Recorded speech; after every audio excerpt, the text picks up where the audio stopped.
Welcome to TMI with Teryl and Martha. It is so great to be with you today. If you're watching us on YouTube, please like and subscribe right where you can do that so you can comment and be a part of the program. But we're so excited to be here today with Mary Hemmer. And Teryl, tell us about it. Well, I've been knocking on Mary's door for a little while now, trying to get her to come on our show. She's a super busy lady. We both know that. But Mary has been not only a friend, she's an author as well. And we're going to talk about her book, which I'm hoping everybody who's listening to this on iTunes or Apple Podcasts or YouTube will go for it and go buy this book because it's amazing. But I wanted you to come on because you have so much background, along with being the new executive director for our own History Center here in Gainesville, which is very exciting as well.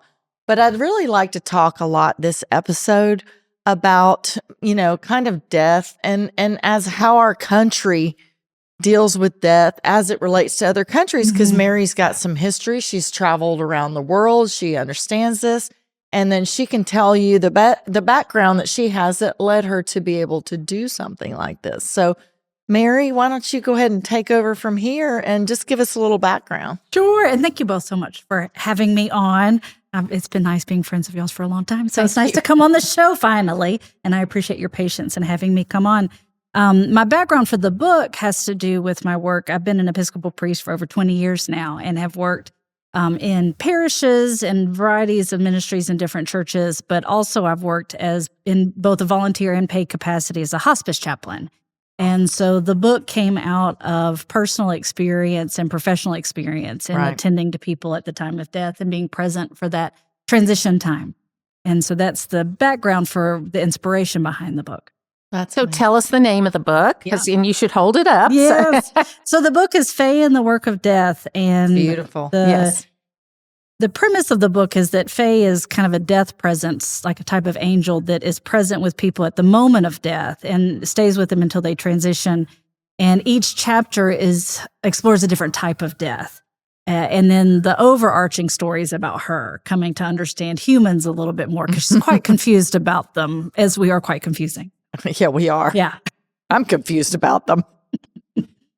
I think this book is so important because I have this theory about how, in the kind of post-antibiotic world, when we started going to the hospital, when we got sick to die, and so people started to get really uncomfortable with being around death. Whereas prior to that, being around death, whether you walk through an old cemetery and you see a lot of mothers and babies that died together. You see young people, old people, all kinds of things. And many times those folks died at home. And I remember when Jacqueline Onassis passed away, one of the things I said I was very thankful for is that she went home to die. And she made a big statement about that she didn't want to die in the hospital. She went home with her friends around her and she talked about it, or at least through her spokespeople, she talked about it.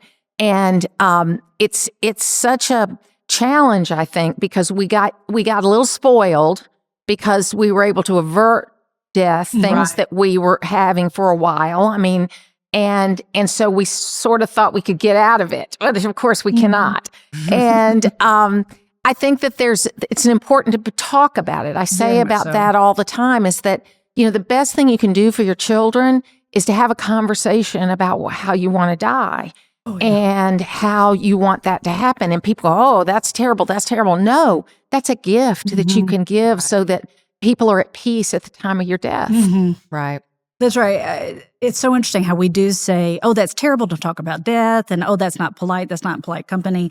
And what I find more and more is that's really people saying, I don't know how to speak about that.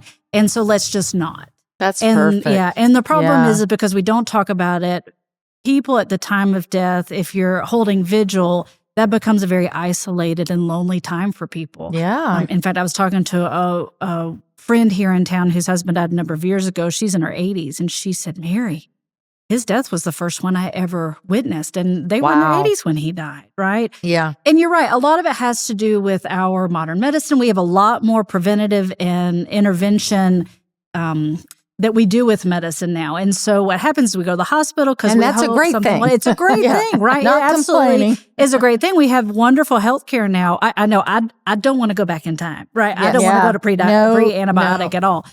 But we have this mindset then that we do go into a hospital and we hand over the care to professionals, absolutely. But then when it comes time to die, they're in that situation and we still have that professional's mindset of, well, we'll let them manage it. And we don't go into hospitals to visit like you would if somebody dies at home. Yeah. There was a time where you would hold vigil with your friends and you would go and stay with them while their loved one passed, and you would have a chance to see what that looked like.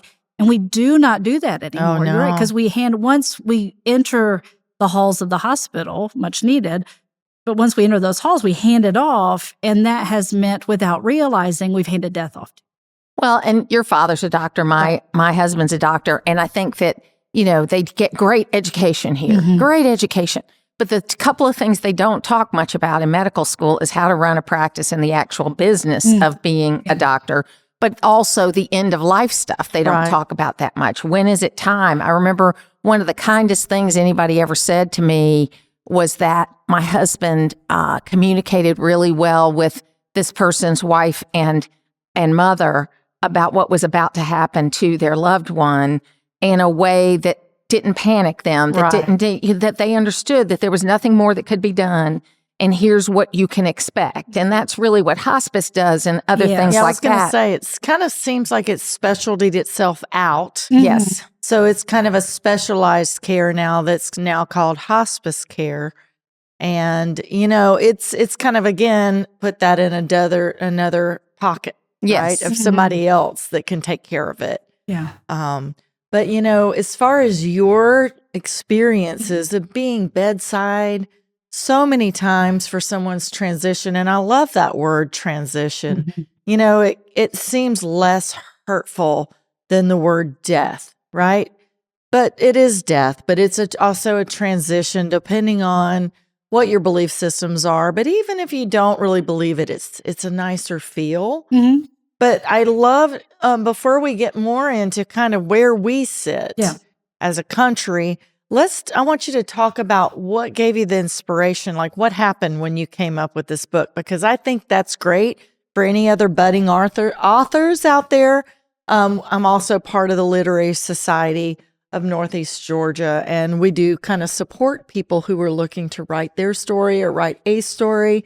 And what I've heard from many authors, you're an author as well, is that sometimes the ideas and the thoughts for the book happen like when you're not even conscious, when you're asleep or driving down the road, when you're not even looking to think about it, here it comes.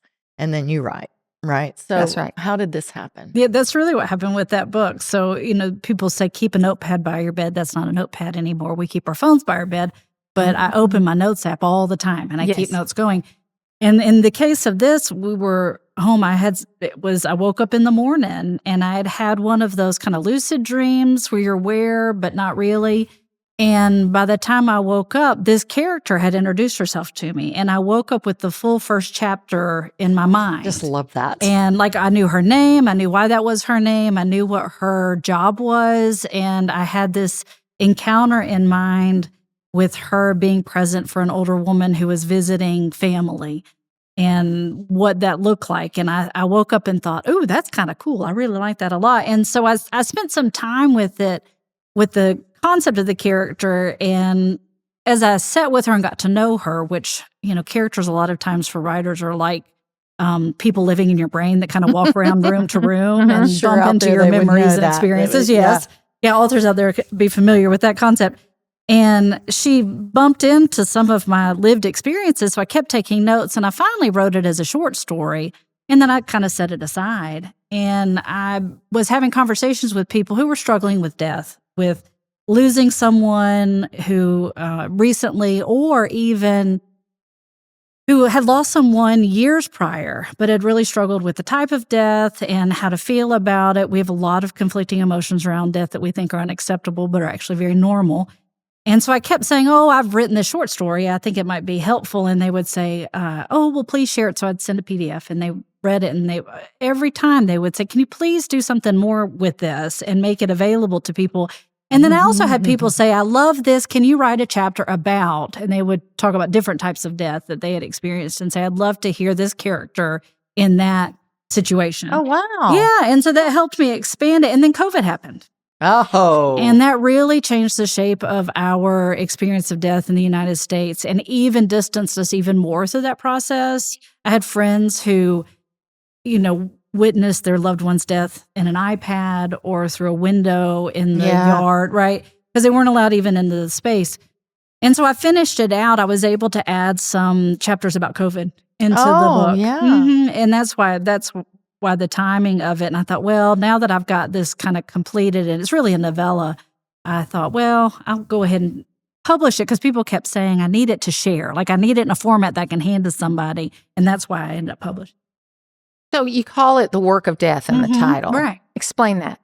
So the main character, Faye, which is short for Phoenix, that's her job. Her job is to be present at death. And so her calling and her creating by God was to be there in that moment so that humans aren't alone and feel the presence of the divine with them in that space. And so she was created solely for that purpose. And so the book really follows her kind of coming to understand more about why God possibly likes humans in the first place. And that whole idea, I think the reason she introduced herself to me in my head was because I've tended to so many deaths as a pastor, but also personally, that there's an indescribable sense in that space when someone takes their last breath and they're sort of lingering in that moment of something else is in the room with you, right? That there's just something more than the people present. And for me, Faye is the personification of that feeling. That's amazing. And I feel like for knowing this story, I have purchased this book and given this book out to many, many people who have lost a loved one, because I think that they would identify with one of these stories in here at some point. But there's so many people out there who have been in perpetual grief because they haven't been able to really talk about it, which is why I wanted to also talk about how our country handles death and how we relate to death as compared to some of the other countries that Mary's been to. She's traveled the world again, and what we do in our country could be great. Maybe somebody has trouble with it. I don't have a decision either way. I just know we do things a little differently than some other countries do. And I feel like it's good education to learn. And that's why we've brought, we're talking about death sometimes on our wellness show. Because, there's, like you said, who is it? One of you two said, there's no getting around it. No, right? No, there's no escaping it. Yeah. I mean, we all have to deal with it at some point in time. So let's talk about what you've learned in your travels and one of the things that stand out to you as to the differences and what you think we could do to maybe have a easier time when it comes to death. I think talking about it is the best thing we could do. That was one of the impetuses for me actually publishing the book, and the fact that it's a fiction as opposed to nonfiction. People said, Mary, why don't you just write a nonfiction, right? Or write the stories, right, whatever. Right, just write the stories themselves or write sort of a how-to. And I thought, well, there are plenty of great bereavement books out there written better than I could do. But also there is some safety in that one degree of separation in fictionalizing it that I think helps people get as close to it as they feel comfortable without it being too raw.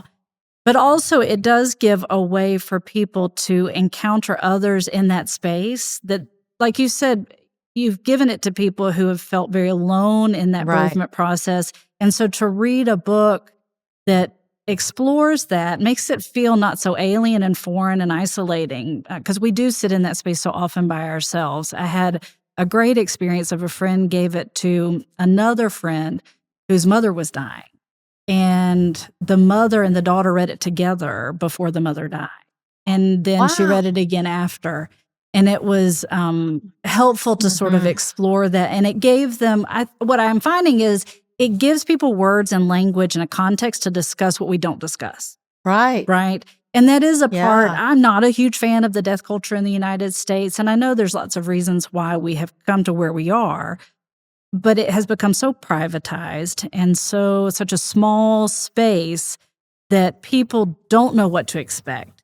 That's where I'm very grateful for the work of hospice workers and also nurses in the hospital in that moment for being very honest with families of saying, like your husband, this is what to expect. Right. And if you don't operate in that sphere, people think, oh, that's so harsh. And it's like when I tell people I've worked in hospice, they say, oh, you're so brave. Actually, no, it's a phenomenal space to be in once you get past that hurdle of fear. I tell you, hospice is the unsung hero of the medical profession, I think. And I've been, my father died some time ago. It was I was pregnant with Suzanne, so it was 35 years ago coming up on now. Wow. And so that was very hospital-like. He was in the hospital. That's what he wanted.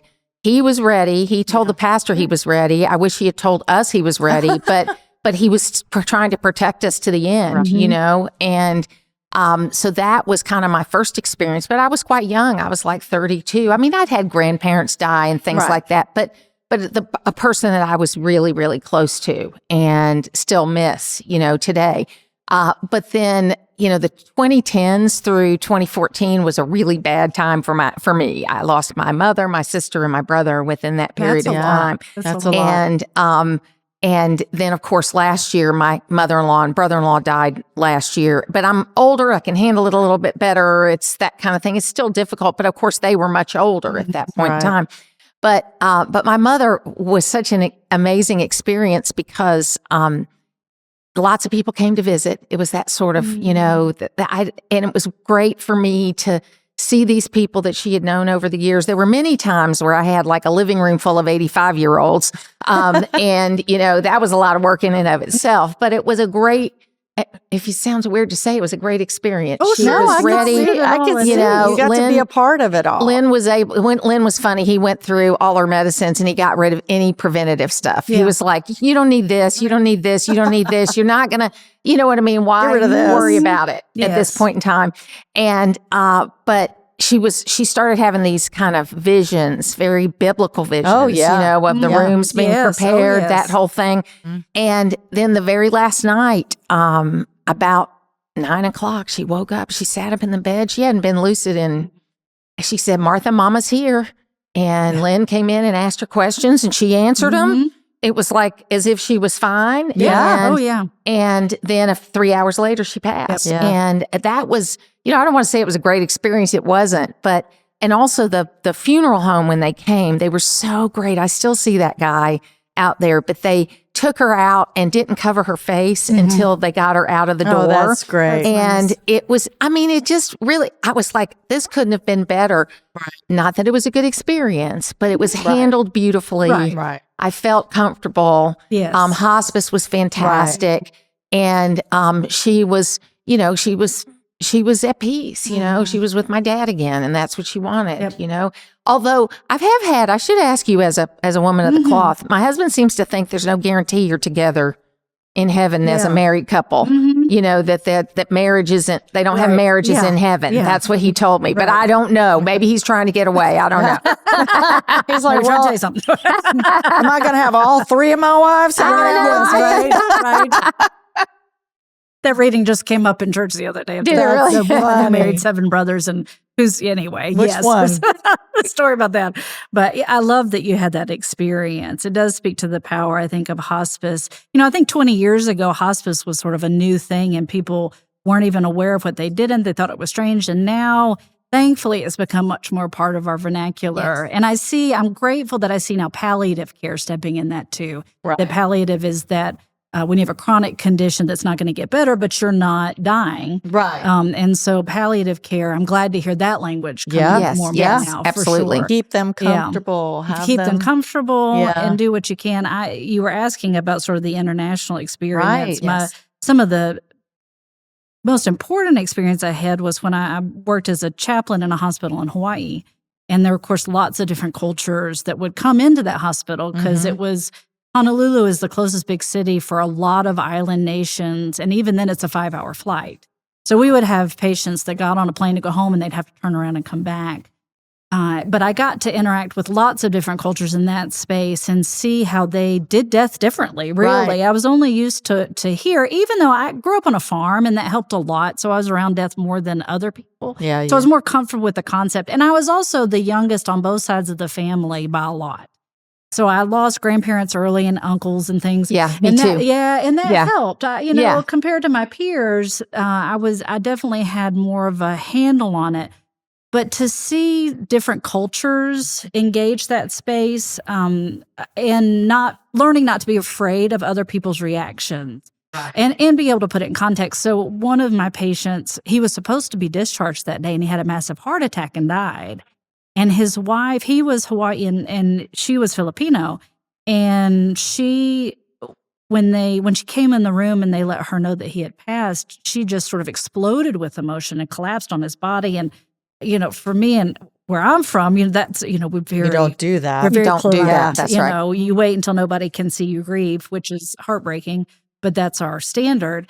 And so I was taken aback to see this woman so openly and freely grieving that it startled me. It didn't frighten me, but it startled me. You're not used to seeing emotion at that level. I wasn't used to seeing that at all. And she probably thought he's on his way home. Right. Things are going to get better. And then, But then it's a part of the culture there too, that you disrespect the dead if you don't wail. Yes. Yeah. Right. It's quite the opposite of our experience here. It is the larger the emotion shown, the more you're showing how deeply you loved that person. I felt that way. I just said that about my dog. Right. Yes. In that last episode. Yes. Yeah. I mean, it was an animal, but that happened with my dad too when he passed. Yeah, I can't tell you how many people apologized to me for crying. But it's not even like, it's like a sneeze.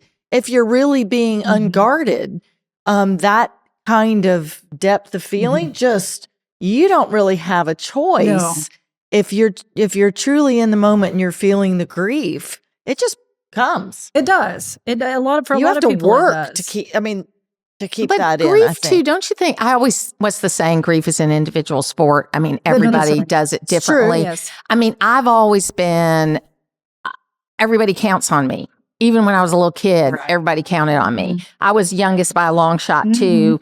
And it was 7 or 8 months later when I was by myself. Yeah. And then I'd have the breakdown moment. Yeah. Because it all hit me at one time. But I still do it. I mean, I talk to my mother every day. I still cry over my father. I mean, but you let it flow when the time is right. Yeah. When you can. But very much so. I feel the responsibility to be strong. Right. In those kind of situations. Brave face. Yes. Yeah. It's so telling though, isn't it, that when we hear somebody say, well, I broke down 8 months later, that the attitude is, oh, that's so long.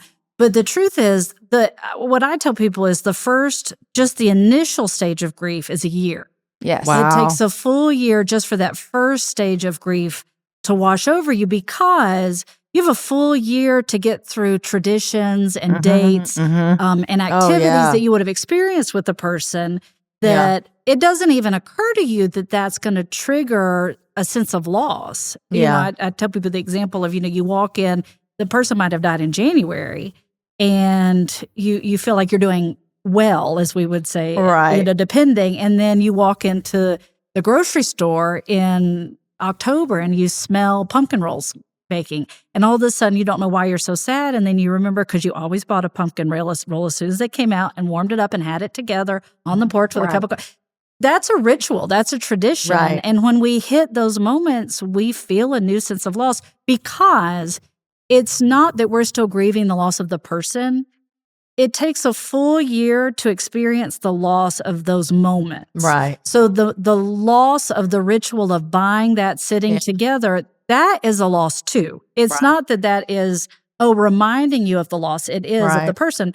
Yeah. But losing that ritual in that moment is a true loss in and of itself, that we have to have time to grieve that too. Right. So the book is Fate and the Work of Death. We're talking to Mary Hemmer, and I was wondering what you thought, because we're dealing so much more with Alzheimer's and a loss of a person before they die. Yes. And I remember a good friend of mine's father, she could not understand why he was not grieving more when his wife died, when her mother died. And he said to her, you don't understand. She's been gone a long time. That's right. To me. Right. She's been gone for a long time. And he was with her to the end. He sang, music was the last thing to go, which is so much more. He sang hymns with her until he was wonderful. But as far as the grief, he had already been there. He experienced it. Experienced the grief through the loss of her mind. And I think there's so much of that, so much more of that for a combination of reasons. I think we're diagnosing it. We're living longer. There's more opportunity for us to, all that kind of stuff. But is that a different kind of grief, because you're kind of experiencing it while the person's still alive? It absolutely is. And it's one that thankfully people are becoming more aware of. But that is a lonely type of grief too, people mean well with what they say around loss, and even when someone's sick, right? So you might be living through what they call the long goodbye with a loved one with dementia of some sort. And people will say things like, well, at least you still have them here. It's like, yes, and that is such a hard goodbye, because it is death by degree. Right. And that's so painful. So yes, a lot of times by the time someone who dies of complications due to dementia, I've had a lot of conversations with people who come into my office and they say, I feel guilty. And I said, well, what do you feel guilty about? And they said, well, I feel relieved.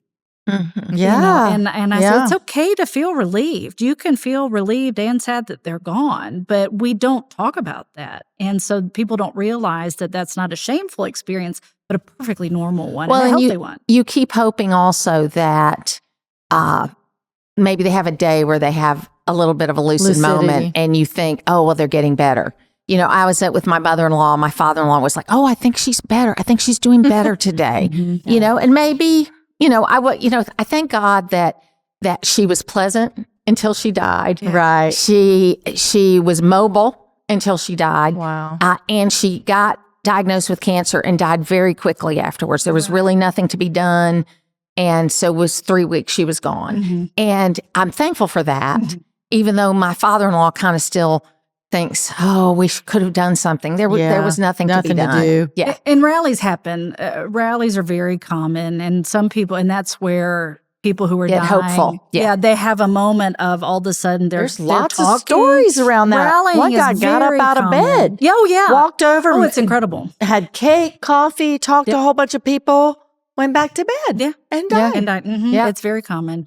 I think my grandmother, I had an early experience. I was 13 when my grandfather died, and she helped me understand that sense of that sometimes when someone dies, you can feel that mixture of emotions. So when I was little, my grandfather had a massive heart attack, and he actually died then at our house, and my dad kept him alive with CPR, and then they shocked him at the hospital and gave him a pacemaker. And he lived 12 more years with a pacemaker. Wow. And he died then of a massive heart attack when I was 13. And I remember my grandmother, we went down, they were in South Georgia at the time, and we went down to get her and bring her back up because they were from Marietta. And I had stayed the night in the hospital with her. I mean, not hospital, the night in the hotel with her on our way home, because the funeral parlor had arranged to transport his body, and we were taking her home. And we were sitting in our room that night, and I said, Gaga, that's what we called her, was Gaga. I was mystified by her because she was just sort of sitting there quiet, but she wasn't crying. And I was 13. I thought she should be crying. There are rules. There are rules to this. And I said, Gaga, why aren't you sad? I was trying to figure out what it meant. I said, aren't you sad? And she said, baby, I lost him 12 years ago, and he came back, and I had 12 years I shouldn't have had with him. Oh, yeah. And I can't be sad about that. Yeah. And that was a moment, and her experience is different than other people's. So if you don't have that experience, there's nothing wrong with you.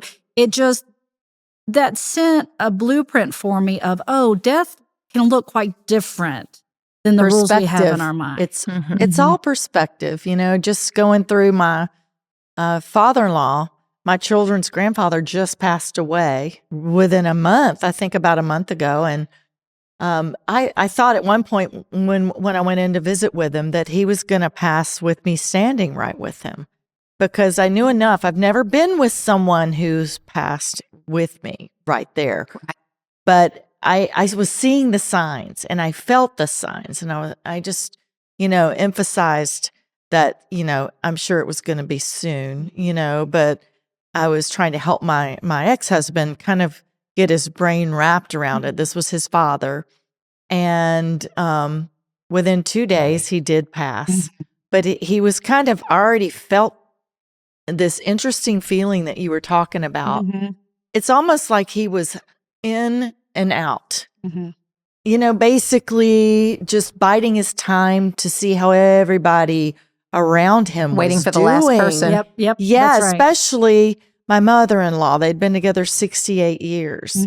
She was really not okay with him leaving, and she told him so. But I get it. Yes. I get it. But at his funeral, the interesting thing was I'm 59. I'd never, ever subjected myself to a viewing. I just never have, and it just felt uncomfortable. But this little granddaughter of mine, who's 4, almost 5, kind of made me get over that, because my mother-in-law, who I'm very close to, was sitting at the coffin by his side, and she was deeply saddened. And she was up there. My little 4-year-old granddaughter walked right up there to her, put her hand on her, looked into the casket. She was all about it, gave her a hug, came back to me and my daughters and said, "Yeah, I just went up and saw Papa B. His body's there, but his soul isn't." Just clear as day. His body's there, but his soul isn't there. And at that point, I looked at my daughters and I walked my butt right up there to where I needed to be. And that was to go tell her how much I was loving her and thinking about her. And she's blind, so she wouldn't have known where I was unless I went up and touched her and let her know how much I loved her.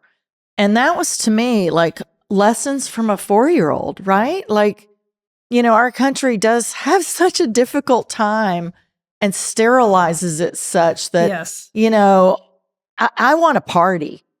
When I go, I want a celebration of life. I want people to, yes, they're going to, there's going to be grief when any one of us who has loved ones, when we pass, but I want there to be a celebration of the transition, and for people to actually go, God, we had this much time with her. So Right? my daughter-in-law is a funeral director. So she gets a lot of, she grew up in a funeral home, and now my grandchildren are growing up in a funeral home, which is just kind of the way it is. But when my dad died, he was buried in South Carolina, where the family plot is, which nobody does anymore. I'm not going to be there. I don't think any of my kids are going to be there, but my parents are there. And so I had to ride back with the hearse, which was kind of interesting. So I got to ride with the whole hearse, and they brought me back it was really interesting. And, and he was telling me stories about how right before my dad died, a former Falcons football coach named Norm Van Brocklin had died, and that they had to get a liquor license for the funeral home for his wake. Right. Oh, Because wow. He wanted a party. He wanted a party. That is awesome. I think that's great. I think there should be more of that. I mean, I know in our Baptist Southern culture, that would be something that would be frowned upon, but I think it's a great idea. Oh, yeah. I when I work with families on planning funerals and memorial services, a lot of times they say, well, that's not what Mama would have wanted. And I say, okay, it's great. Yes, we want to think about what Mama wanted. But what is it you need? And how do we create that space, right? Yeah. So I've done barbecues with people afterwards and all kinds of fun stuff. To your point about the kids understand a lot more than we give them credit for. So much. It's important. We get in trouble when we mystify it and when we try and hide it from kids. Right. But kids innately, they don't have all those rules that have been laid upon them that we have around death yet, right? They haven't heard all the stories or the lack of conversation around death. They just are. And so they actually are very perceptive around it, but we sanitize it. So we do. My kid's great uncle died when they were little, and we went to the funeral. It was up in West Virginia, and we went to the graveside, and we sat, and everybody else left, and we were sitting there at the graveside. And of course, we always cover the dirt with the green, turf. Heaven forbid you see dirt that the person's going into. And they had it all covered, and we sat and we waited and we waited and waited. And finally, one of the men from the funeral home came over and said, we don't want to rush you, but at some point we're going to have to lower him down. And I said, that's what we're waiting for. Yeah, and he looked at me and he looked at my Yeah. kids who were really little. And he said, looked at them, looked at me, and he said, really? And I said, yes, I want them to see that that's what that process is like. They're interested in it. They've asked questions. I want them to see that somebody really is lowered into the ground and that dirt is a part of it. And in That's fact, in all. our liturgy in our service graveside, we actually cast dirt on the grave. Yeah. And Yeah, it's, a lot and of it's people very do helpful. that. Mhm. Mhm. Yeah. No, but kids get it. Yeah, They kids do are very get it. perceptive. They're so intuitive. And I think, learning from a 4-year-old, I think a lot of us as adults could learn from 4-year-olds. If we really sat and listened to them and watched them play with each other and, just watched how they interacted with each other. I think that there's so much we lose as we get older, as we grow up and are layered with our experiences I think and that's whatnot. the theme of the book Peter Pan. So, wait a minute. Yeah, but they don't actually grow up. Right, I know. Sometimes I don't want to. But No. yeah. Oh, who wants to grow up? I jokingly call my musician ex-husband Peter Pan. My Yes. kids do too, because he has got the spirit of a 19-year-old, and I think there's something to be said for that, though. It that can bring joy. You can be an adult and make good adult decisions, but maintain your youth. It's to be full of youth. Yeah. Full of youth. Full of youth. So what do you think is the best advice to give people as they're thinking about this? Don't be afraid to talk about death. And that's a hard hurdle to overcome because we mystify it, we sterilize it, we professionalize it. We say it's not polite to talk about, so much so that if someone isn't openly grieving, we say they're handling it well. Yes. yes. And what I tell people is all that So means true. is thank you for not making me see your grief. Is really what we're Right. saying. Or when making we me say cry. that. Thank you for Sometimes not making when me you cry. see other people cry, Oh, you yes. cry. Thank you for not making me uncomfortable. So I think really the best thing we could do is have conversations like this for other people to watch and be a part of that demystifies the whole death process and gives permission. The 4-year-old gave you permission to go enter up that there. space. Yes. Yeah, And that's huge. And the grief is real. And judging someone else's grief, like I was several layers away from my relationship to my father-in-law, my ex-father-in-law. But I still felt a loss because I had memories. I had 2 children. That was their grandfather. We spent a lot of time together. And so you almost feel like I can't show any grief because I really don't deserve to feel grief right now. So it was like kind of one of those, this was my internal talk, which I Yes. didn't share with anyone. But, I wanted to be there for my children because that was their grandfather. So I really didn't, I kind of put the game face on. But later I was like, that really, it does hurt a little bit. I'm feeling the loss, and I feel for my mother-in-law, who I still am very close to. So, when you're an ex, after you've been married for a long time to the person that lost the parent, you're going to feel that regardless. So I was glad to be able to be invited and to go and be a part of that either way. So. Well, and one final point, obviously you're an Episcopal pastor and what I try to do is if we believe what we believe, it's not the end. Right. And if a person lives 20 more years or 2 more years or 40 more years in the scope of eternity, it's a blink of an eye. Right. And that we shouldn't be, I'm not like waiting for death. I don't want it to happen, but we should be a little more comfortable with it if we believe what we believe. And I think we give ourselves some guilt Right. on that too. Yeah. Yeah. Oh, and for sure. I think transition is why I I like think the that word. word. Yeah. Yeah. It's a good word. Yeah. A whole nother conversation is are we afraid of death or are we just afraid of getting older and death reminds us older? Ooh, that's another good one. That is a good one. conversation. Okay, we're going to have her back on That's right. to go over That's that right. because I'm sure anyone listening just went, ooh. Yeah. Yeah, I know. So the book is Ooh. Faye and the Work of Death. Yes. It's Mary Himmer, and we appreciate her being with us today. It's always great to share these issues with you. And this is a part of wellness. Talking about death is a part of wellness because Sure we're going is. to all be involved in this cycle of life. So we appreciate you being here with us today. Like and subscribe if you're watching on YouTube, but you can follow us on everywhere that you listen to podcasts. Yes, thank you, Martha. And also, just so that everybody knows, you can get this book. It is at the spa because she was kind enough to give us several copies. This one's going back to the spa. So if you're in Gainesville, you could go to the spa on Green Street and get this book, but it's also on Amazon and Barnes & Noble as well. Order it. You can order it anywhere books are sold. Yeah. So anyway, great book. If you know someone who's grieving or if you are grieving in any way, this is a wonderful book for you. And Martha and I are so happy to have been able to invite Miss Mary onto the show. Thank you for having me. We love her, and we really understand how your wellness always deserves a little oversharing.